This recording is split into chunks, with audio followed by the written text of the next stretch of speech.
Hello and welcome back once again to After the Credits. Today we're talking about Murder on the Orient Express. So what did I think of Murder on the Orient Express? Same thing I thought of the book. It's not really that great of a story. Visually, this looked really good, but overall, if you know the story of Murder on the Orient Express, either you like it or you don't. If you like it, you'll probably like the movie. If you don't like the story, you're probably not going to like the movie. For those of you who don't know, this is based on an Agatha Christie book. I don't remember what year it came out, but it was quite a while ago, and it had its popularity for a little while. I think it was one of the best sellers of its time, but just overall the story, probably because it's been so redone and reused in other formats, that it gets kind of redundant. It's one of the earlier versions of the twist murder mystery, so obviously that concept has been redone and redone and redone and redone in every single movie and book you can probably think of, and it has been done as at least one other film before, so if you've seen the old version, again, you know how this goes, but now we have an updated version for the new generation, so I guess that works. Like I said, visually it's really appealing, it looks really nice, it is a period piece, so there isn't a lot to it, and it is a single setting. I wouldn't say it's a bottle movie because it doesn't take place all on one set, but it does take place on the train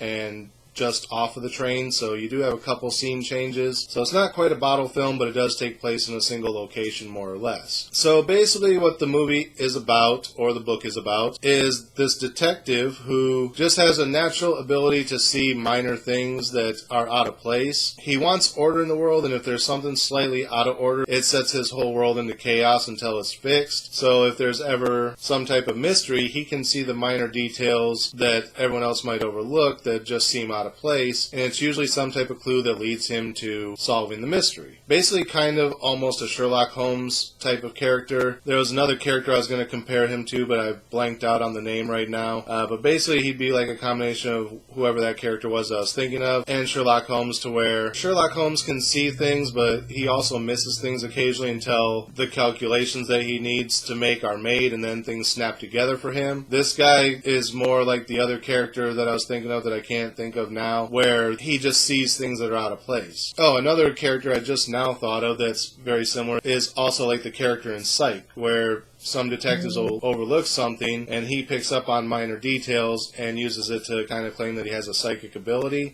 This detective doesn't claim to have a psychic ability, he just notes that he sees order, and when something's not in order, he notices it, and that's usually a clue to what's going on. So it's kind of that whole mentality as far as a detective. So we follow him solving a couple cases, and then it turns out that he has to go to another place to solve another mystery. So he takes the train, and of course a murder happens on the train. So he has the train stopped where it is and kind of confines everyone to the train. No one's allowed to go off the train. No one's really allowed to leave their compartments on the train until the investigation is properly conducted. And he keeps finding different clues that lead him to one person, but that person will have an alibi. And then he'll find another clue that leads him to another person. That person also has an alibi. Then he'll find another clue that rules out both of those people, whether they had an alibi or not, but then leads to a third person. But then, like, as it goes on, every time he thinks he's on the track of where everything is going, something throws it off. So this is like one of the more difficult cases he's ever had to solve, and he knows he's missing something, he just can't figure out what it is because everything is contradictory of everything else. So you basically just follow his investigation for 2 hours until you come to the realization about a half hour before he does of what the actual twist is, because it's really heavily telegraphed at one point. I mean, when every single clue contradicts another clue, what do you think the obvious outcome is going to be? But you keep following it with him, and eventually he comes to the realization. I'm not going to tell you what it is in case you don't know the story or you actually want to see the movie or read the book yourself. But he figures out what's going on, and mystery solved, and the train gets back underway. They pull into the next station, and he has a telegram where there's a similar case that happens on the Nile, and he's going to investigate that. So that leads into Agatha Christie's other book, which I believe was titled Murder on the Nile, which is just all of her murder case books are basically a continuation of the same detective solving cases. So it's potentially sequel baiting, but doesn't necessarily warrant a sequel. If they do a sequel to it, it's going to be more of the same thing. If they don't do a sequel, then it's not really sequel bait because that's just the way the book ended, was leading into the next book. So they may do a sequel, they may not, and if you want to see a sequel, the book is out there, you can read it. But overall, as far as what I thought of the movie, like I said, it's 2 hours of following him through his investigation, and it is a period piece, so everything's kind of uneventful, even when things contradict themselves.